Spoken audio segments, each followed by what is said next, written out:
पाकिस्तान का national gold medallist हूँ और पाकिस्तान का यंगेस्ट क्वालिफाइड मैं कोच हूँ आर्चरी का। मैं जब आया था उसके 11 दिन बाद मेरे ख्याल से ना 70 मीटर पे पंजाब गेम थी और उसमें माशाल्लाह मैंने बड़ा अच्छा स्कोर मारा था। मैं 2-3 दफ़ा DH से गोल्ड जीता हूँ, उसकी वो जमा करके मैंने वो ले लिया, गोल्ड भेज के वो ले लिया। वाह वाह। रोल ड्रामा सारा देखा, ये चीज उसमें फिर काफ़ी अच्छा लगा वो जब वो करते हैं, तो इसलिए मैंने आर्चरी ज्वाइन किया। नेशनल लेवल पे लड़ने का इरादा है कि बस मोहल्ले में लड़ना? International level. तो किससे बदला लेना था आपने कि आपने तीर कमान हाथ में पकड़ लिया? Oh yes yes. इस वक्त एक आवाज मेरे कानों में गूंज रही है, वो है खान साहब की कि तुमने घबराना नहीं। और मैं करने लगा हूं दानिश भाई आंखें बंद, मगर प्लीज आपने बंद नहीं करनी। ओ मैं नहीं डरता। और शेरां दे पुत्र शेर।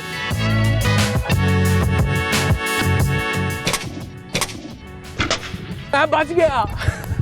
तीर पर तीर, निशानों पे निशाने बदले, शुक्र है हुस्न के अंदाज पुराने बदले। पहले ज़मानों में तीर अंदाजी शिकार करने और जंग लड़ने के लिए इस्तेमाल होती थी, लेकिन आजकल इसने एक खेल का रूप धार लिया है और हसीनाएं भी अपने नैनों से ऐसे तीर चलाती हैं कि जवां दिल पल भर में घायल हो जाते हैं। नई बात डिजिटल के साथ मैं हूं मन्नान गिलानी। तो जनाब, आज आपकी मुलाकात लाहौर के ऐसे तीरंदाज से करवा रहे हैं कि जिन्होंने तीरंदाजी के जोहर दिखा के बहुत सारी हसीनाओं को अपना दीवाना बना रखा है। तो चलिए मेरे साथ।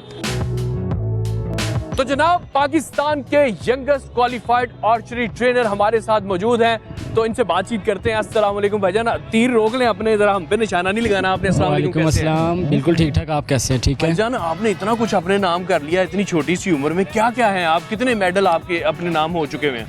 मैं माशाल्लाह पाकिस्तान का नेशनल गोल्ड मेडलिस्ट हूँ, ठीक है, 2017 का, और पाकिस्तान का यंगेस्ट क्वालिफाइड मैं कोच हूँ आर्चरी का, जिसने लेवल 1 किया हुआ है थाईलैंड से। अच्छा। 2015 का मेरा आर्चरी कोचिंग कोर्स किया हुआ है। उसके अलावा स्पोर्ट्स में मैंने मास्टर किया हुआ है। Now I am pursuing my MPhil in sports science and physical education. आपके अंदर ये चीज़ कैसे डेवलप हुई कि मुझे तीरंदाजी करनी चाहिए? ये तो पुराने ज़मानों में होता था, उन्होंने जंगें लड़नी होती थी, घर का खाना पूरा करने के लिए शिकार करना होता था। आप किसका शिकार कर रहे हैं यहाँ पे? हम जी यहाँ पे शिकार कर रहे हैं सिर्फ बोर्ड्स का। हाँ। और पाकिस्तान में अपने नाम टाइटल करने की कोशिश कर रहे हैं ताकि पाकिस्तान का जो नाम है हम रोशन कर सकें बाहर इंटरनेशनल प्लेटफॉर्म पे। ये आर्चरी जो है सुन्ना गेम है कि अच्छा। नबी पाक सल्लल्लाहु अलैहि वसल्लम का फरमान है, अपने बच्चों को तीरंदाजी सिखाओ क्योंकि ये खेलों में से बेहतरीन खेल है। बेशक।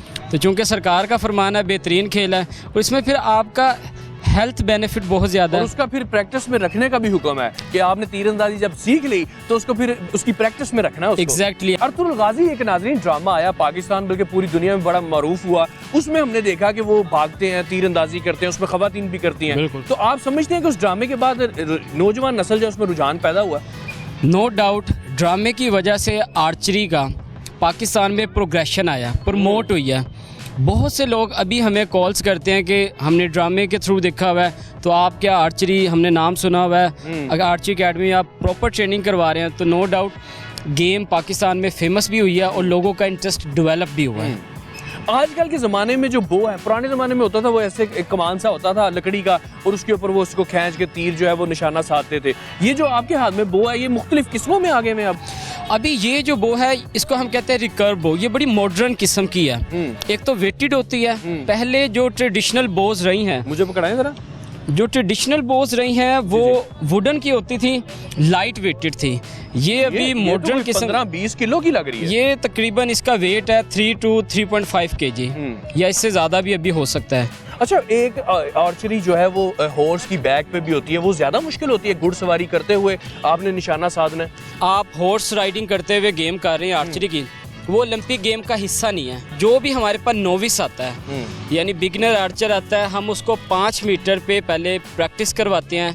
आहिस्ता आहिस्ता जैसे उसके मसल डेवलप होते हैं, हम ग्रेजुअली उसका डिस्टेंस इंक्रीज करते जाते हैं। अच्छा, ये मैक्सिमम आप कितने डिस्टेंस के ऊपर जाके ये जो एम साध सकते हैं, मतलब कि कितना डिस्टेंस पे आप इसको ना आपने बोर्ड तक पहुंचा देते हैं एरो को? अच्छा, इसमें ऐसा है, जिस तरह मैंने एज आई टोल्ड यू कि अगर हमारे पास नोविस एक आया, हम उसको 5 मीटर से स्टार्ट करवाएंगे, लेकिन ओलंपिक में जो इसका डिस्टेंस है वो 70 मीटर्स का है। अच्छा। यानी 210 फीट्स बनते हैं। 210 फीट पे हम क्या करते हैं कि प्रैक्टिस करवाते हैं जो हमारे यहाँ पे नेशनल प्लेयर्स हैं, और 200 यानी 70 मीटर्स पे बच्चा प्रैक्टिस कर रहा होता है जो अच्छा। ओलंपिक डिस्टेंस है। अच्छा अच्छा अच्छा। फिर आगे उसमें मज़ीद जो है इवेंट्स कैटेगराइज किए गए हैं। मिक्स्ड इवेंट है, टीम इवेंट्स है, इंडिविजुअल है। यहाँ पे एरो आ गया। ये जो स्टिक है ये किस लिए है, ये देखें ना। जी अच्छा, इसमें ऐसा ये वेट्स हैं। अच्छा अच्छा। वेट्स जो हैं आपकी बो को स्टेबल करते हैं, लेफ्ट राइट ना ज़्यादा जाए, अप डाउन ना जाए। ये वेट्स, ठीक, ठीक। इसको हम कहते हैं, दिस इज को स्टेबलाइजर्स। अच्छा, स्टेबलाइजर है, यानी कि वो बैलेंस मेंटेन करने के लिए। ये जो बिल्कुल। एरो है आपका, ये कोई खास है, ये बड़ा नुकीला सा सर, ये अगर खुदा ना खास्ता किसी को लग जाए तो मेरे हाल में डेथ भी तो हो सकती है उसकी। बिल्कुल। ये सेफ्टी मेजर्स क्या होते हैं? हाँ, इसमें ये होता है कि हमारे बोर्ड्स के करीब कोई ना हो। अच्छा, ओके। हम खुद भी ये सेफ्टी गियर्स पहनते हैं। जिस तरह ये चेस्ट गार्ड है, जी जी। फोर आर्म के लिए हम आर्म गार्ड पहनते हैं। और स्पेशली रेंज का ध्यान रखा जाता है कि आपके आसपास जहाँ पे आप शूट कर रहे हैं, जो आपका ट्रेनिंग चल रहा है, जिस एरिया में, वेन्यू में, कोई भी क्रॉस ना कर सके। अच्छा, तो ये तमाम सेफ्टी आईसाइट सबसे भी ठीक होनी चाहिए जो ट्रेनर आपके पास आए जो ट्रेनिंग के लिए। आईसाइट अगर ना भी ठीक हो तो आर्चरी करते हुए या कुछ दिन जब हो जाएंगे उसका आईसाइट स्ट्रॉन्ग हो जाएगा, यानी अच्छा हो जाएगा। अच्छा, यानी कि आईसाइट के लिए हाँ भी जी, अच्छा है जनाब, बहुत बेहतर है। तो जिनको एनके लगी हुई है मेरे हाल में वो तीर कमानी आगे सीखें, यहाँ पे पकड़े। सर मेरा तो बाजू थक गया, तो आपका ही हौसला है। तो अच्छा, कितना टाइम जो ड्यूरेशन चाहिए होता है किसी एक नए बंदे को ये आपसे आर्चरी सीखने के लिए? हम रोज़ाना की बुनियाद पे एकेडमी ओपन होती है। सिर्फ फ्राइडे को हमारा ऑफिशियली ऑफ रहता है और बाकी हमारे पूरा वीक हमारी ट्रेनिंग होती रहती है और एकेडमी ओपन होती है। हर एसोसिएशन, हर फेडरेशंस को अपनी गेम के लिए कोशा रहना चाहिए और वो रहते भी हैं, और 100% इसको प्रमोट और सपोर्ट करने की कोशिश करते हैं और फंड्स लेके हमें प्रोवाइड भी करते हैं। आपसे बाद में फिर बात करते हैं, आपकी ये जो ट्रेनीज हैं इनसे भी बात करते हैं और जानने की कोशिश करते हैं। हाँ भाई तैयब, कैसे चल रहे हैं निशाने? तीर पे तीर फेंक रहे हो, क्या मिशन, क्या आपका करना, क्या आपने? मैंने असल में ट्रायल देने के लिए पीयू में इधर आया था ताकि मैं इधर ट्रेनिंग करके एक स्पोर्ट बेस पे दाखिला ले सकूं। अच्छा। लेकिन माशाल्लाह दानिश भाई ने और सर तैमूर ने मेरी ऐसी ट्रेनिंग की कि मैंने आगे DHA भी खेला और पंजाब गेम में भी अच्छा स्कोर दिया। आपने इसको अपना ही लिया? अपना ही लिया जी जी। मुझे शौक पड़ देने के लिए गया आए थे, अब इसी चक्कर में फंस गए। जी जी, मैं मतलब कि शौक हो कितने गया डिस्टेंस मुझे। से आप सही निशाना लगा लेते हैं? 70 मीटर ही जो इंटरनेशनल। 70 मीटर? जी जी। दैट्स ग्रेट यार, आपको तो ऐनक भी लगी हुई है, तो इससे कोई फर्क पड़ता है? नहीं, मेरी ऐनक इतनी साइड वीक नहीं है, लेकिन फिर भी माशाल्लाह इसका इतना नहीं तो होता ये है। 70 मीटर पे जो एम है अपना बिल्कुल करेक्ट करने के लिए कितना टाइम लगा आपको? मैं जब आया था उसके 11 दिन बाद मेरे ख्याल से ना 70 मीटर पे पंजाब गेम थी और उसमें माशाल्लाह मैंने बड़ा अच्छा स्कोर मारा था 11 दिन की ट्रेनिंग के बाद। एक और ट्रेनिंग से भी बात करते हैं। भैया बड़ी रेड शर्ट पहनी हुई है आपने, खतरे के निशान ही बने हुए हैं, तो तीर देख के तो वैसे भी डर ही लग रहा है। कितना टाइम लगा आपको ट्रेन होने में? 70 मीटर पे डिस्टेंस पे आप खेल रहे थे सही? जी आराम से खेल लेता हूँ मैं 70 मीटर, और मैं लोहडवियन का सिलेक्टेड प्लेयर हूँ। अच्छा। और मैं DHA से 3 दफ़ा गोल्ड हूँ Very good. और 1 दफ़ा टीम इवेंट सिल्वर हूँ। ये तो ये जो बो है ये आप खुद अपनी मर्जी से सिलेक्ट करते हैं? छोड़ दें इसको, आपका फेस जो है सामने आ रहा है, तो वो तीर जो है वो सामने आ रहे हैं हमारे, तो आपने अपनी मर्जी से ये बो का कलर सिलेक्ट किया? ये सर तैमूर और सर दानिश ने मुझे लेके दी थी। अच्छा। जिसकी वजह से मैं अब अच्छा परफॉर्म कर रहा हूँ। कितना कॉस्टली है ये, कितनी प्राइस है इसकी? इसकी 1,10,000 रुपये। 1,10,000 रुपये प्राइस। यानी कि वाकई ये बादशाह और नवाबों का शौक है? जी इस तरह ही है। तो फिर क्या, कैसे मैनेज किया? पॉकेट मनी जमा की, क्या किया? पापा को मैं 2-3 दफ़ा DHA से गोल्ड जीता हूँ, उसकी वो जमा करके मैंने वो ले लिया अपने। गोल्ड बेच के वो ले लिया? वो ले लिया। वाह वाह वाह वाह, गोल्ड पे आप कैसे सरहेज दिमाग है पाकिस्तानियों। आप अर्तुगरुल गाजी ड्रामा देखने के बाद शौक पैदा हुआ कि बचपन से शौक था निशानेबाजियों का? मैं उससे पहले ही था। किसको निशाने लगाते थे आप?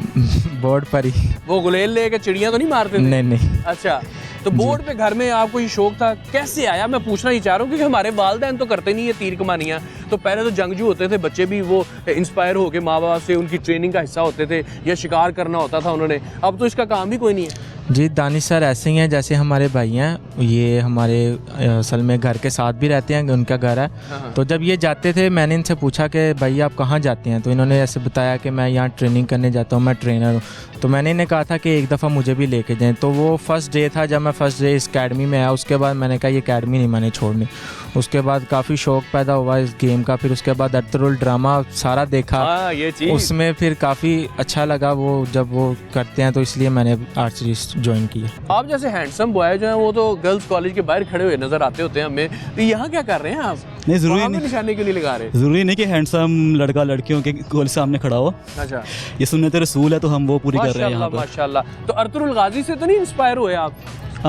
उनसे मैं समझ 90% इंस्पायर हुआ हूँ, अच्छा, क्योंकि वो देखने के बाद ना मैंने घर में स्वॉर्ड्स भी ला के रखी, कताना और वो जो जुल्फ़िकार तलवार है हज़रत अली की, वो भी मैंने ला के रखी थी। जबरदस्त जबरदस्त। तो उसके बाद से मैं यहाँ पर भी आ गया फिर। अच्छा, वहाँ तो बड़ा स्टंट करते हैं वो, क्योंकि है तो वो स्टंट ही ना, मगर मैंने सुना कि अर्तुरुल ने ड्रामा स्टार्ट करने से पहले प्रॉपर ट्रेनिंग ली, कोई 3 से 6 माह की। तो हाँ आप अब कितने अरसे में तैयार हो गए हैं कि आप निशाना लगा लेते हैं 70 मीटर पे? जी मैं 70 मीटर पे कर लेता हूँ शूट। मैं इससे इधर ज़्यादा नहीं 70 से ज़्यादा होता नहीं ना, होता ही नहीं होता। अच्छा जनाब, हैरानकुन बात यह है कि आपने जनाब, बॉयज़ तो चले ठीक है, वो जंगजू होते हैं, उनका मिजाज भी जरा तल्ख होता है, लड़ाकू भी होते हैं। ख़वातीन तो बड़ी तहम्मुल मिजाज होती है ना, पुरअमन होती हैं। हैरानकुन बात है जी, यहाँ पे एक खातून भी हैं। तो किससे बदला लेना था आपने कि आपने तीर कमान हाथ में पकड़ लिया? मुझे बताएं ज़रा, मैं अंदर की बात निकलवाना चाहता हूँ। अच्छा, वैसे रूटीन में आप पुरअमन शख्सियत हैं कि लड़ाका हैं, घर में छोटे बहन भाई को मारती हैं? नहीं, हाँ। अभी तो पूरा मन ही हूँ। स्कूल में है कि कॉलेज में? आप कॉलेज में। कॉलेज में मास्टर्स कर लिया आपने? कर रही हैं? नहीं, अभी तो बैचलर्स करना है। इसने आपकी स्टडीज तो नहीं डिस्टर्ब? नहीं, तो बल्कि और रूटीन और डिसिप्लिन। 1 वीक में आप कितनी ट्रेनिंग करती हैं रोज आके? आई थिंक पर डे मेरा 1.5 आवर होता है। Good. और पर वीक 6 डेज। जबरदस्त। तो ये तो खुद आप वो ही इतना वजनी है, मतलब कि मैंने उठाया, मेरा बाजू थक गया। तो आप तो माशाल्लाह से वैसे भी एक लड़की हैं, तो कैसे इसको पहले उठाना प्रैक्टिस की है? घर में जाके चीज़ें उठाती थी? नहीं, यहाँ पे ही सर ने हमें सारा सिखाया था। पहले बिगिनर बो पे किया था, फिर आहिस्ता आहिस्ता बो हैवी करते गए थे। ठीक हो गया। तो माशाल्लाह से पेरेंट्स भी आपके सपोर्टिव हैं? हाँ जी। तो कहाँ नेशनल लेवल पे लड़ने का इरादा है कि बस मोहल्ले में लड़ना? International level. ज़बरदस्त जी, ज़बरदस्त। इनके ट्रेनर से भी बात करते हैं। जनाब इधर आए ना, कैसे हैं सर? आपने माशाल्लाह से लड़कियों को लड़कों को ट्रेन कर दिया। आप देख रहे हैं कि बच्चों का रुझान बढ़ रहा है, यहाँ पे आ रहे हैं आपके पास? हाँ, ज़्यादा बिल्कुल, क्योंकि हमारे पास अभी इन्वेस्टर कोई ऐसा नहीं है जो इसके ऊपर इन्वेस्ट करे, रियल पैसा बिल्कुल जी, लगाए। बड़ा ज़बरदस्त काम है। और माशाल्लाह से पाकिस्तान बड़ी ज़रख़ेज़ ज़मीन है, और यहाँ के जो लोग हैं और नौजवान हैं, और उनको आप स्यापे ना करते रहा करें कि कुछ नहीं करते, मगर उनको जब मौके मुयस्सर आते हैं तो ज़रूर करते हैं, सब कुछ करते हैं। दानिश भाई से हम फिर मज़ीद बात करेंगे। सर, मुझे आप दिखाएं ना ज़रा कि आपने कितना ट्रेन किया। अगर तो आप पहले तो हमने आपका निशाना देखना कि वो आप एम पे लगाते हैं कि नहीं। 100% मार्क्स किसको मिलते हैं? ये जो येलो जो सर्कल है उसमें लगाए? हाँ, क्योंकि येलो जोन के 2 रिंग्स हैं उसमें, 9 और 10। यानी अगर 9 रिंग में लगता है आपके 9 पॉइंट्स है, 10 में अगर आपका एरो स्ट्राइक करता है तो आपके 10 पॉइंट्स है। फिर एक आ जाता है बुल्सआई। उसका क्या फ़ायदा आपको? फॉर एग्जांपल मेरा एक ओपोनेंट खड़ा है, उसने भी 10 एरो शूट किए हैं, मेरे भी 10 एरो लगे हैं, लेकिन मेरा एक एरो जो है वो बुल्सआई में जाके स्ट्राइक हुआ। अच्छा, इसको बुल आई कहते हैं? बुल्सआई। ठीक है। तो मुझे उसके स्कोर्स पे बढ़तरी हासिल होगी और मैं उससे जीत जाऊंगा अपने ओपोनेंट से। तो बुल्सआई का ये फ़ायदा है। यानी मैंने आपका भी टेस्ट लेना है तो आपने निशाना लगाना है और एक बोतल भी उड़ानी मेरे सर के ऊपर, फिर मानूंगा। घबराते तो नहीं आप? अल्लाह करे ये सब कुछ अच्छा हो जाए। ज़रूर। तो नाज़रीन, हम देखते हैं कि इन्होंने अब तक अपने स्टूडेंट्स की कितनी ट्रेनिंग करवाई है, तो फिर पता चलता है कि हम इनको कितने मार्क्स देते हैं। आइए ज़रा देखते हैं। ओह यस यस, बिल्कुल एम पे आया यहाँ पे। अच्छा जी, ये बहुत अच्छा आपने शूट किया, वेल डन। और ये बुल्सआई में आपने शूट किया। ओह यस, यानी कि गोल्ड मेडल मैं जीत सकता हूँ थोड़ी सी ट्रेनिंग के बाद? थोड़ी, लेकिन ट्रेनिंग ज़रूरी है। ओके ओके ओके, ये मैं नेचुरल हूँ जी। जनाब, इस वक्त एक आवाज़ मेरे कानों में गूंज रही है, वो है खान साहब की कि तुमने घबराना नहीं। मगर ये घबराहट आ किधर से रही है? और मैं करने लगा हूँ दानिश भाई आंखें बंद, मगर प्लीज़ आपने बंद नहीं करनी।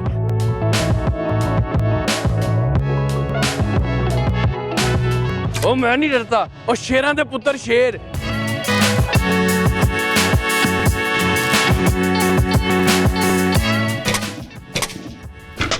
मैं बच गया। जनाब, कोई नजरों का धोखा नहीं, वाकई निशाना साधा है। और ये देखिए इन्होंने सुराख कर दिया, और लगा लाख लाख शुक्र है मैं बच गया हूँ, वरना आज मैंने शहीद सहाफत हो जाना था और खुदा ना हादसा ये मेरा आखिरी प्रोग्राम बन जाना था। मगर नो डाउट कि वाकई दानिश भाई जो है, इनका पूरा फ़न है इनके पास। और माशाल्लाह बड़ी खुशी हुई सर आपसे बात करके। डब्बा तो आपने छलनी कर दिया, और मुझे लगता है कि आज के प्रोग्राम के बाद आधा लाहौर जो है वो आपके पास ज़रूर ट्रेनिंग करने आएगा। बिल्कुल जी आए, जो आना चाहता है, जो आर्चर बनना चाहता है वो आए, हम उसको यहाँ पे ट्रेनिंग देंगे और इंशाल्लाह बहुत अच्छी ट्रेनिंग देंगे। जनाब इसके साथ ही अपना ख्याल रखें, स्टडीज़ के ऊपर भी फोकस करना और साथ ही ये जो हेल्दी एक्टिविटीज़ हैं इसकी तरफ भी आएँ ताकि आप फिट रहें और हिट रहें। अपने मेज़बान मनान गिलानी को इजाज़त दीजिए। अल्लाह हाफिज़।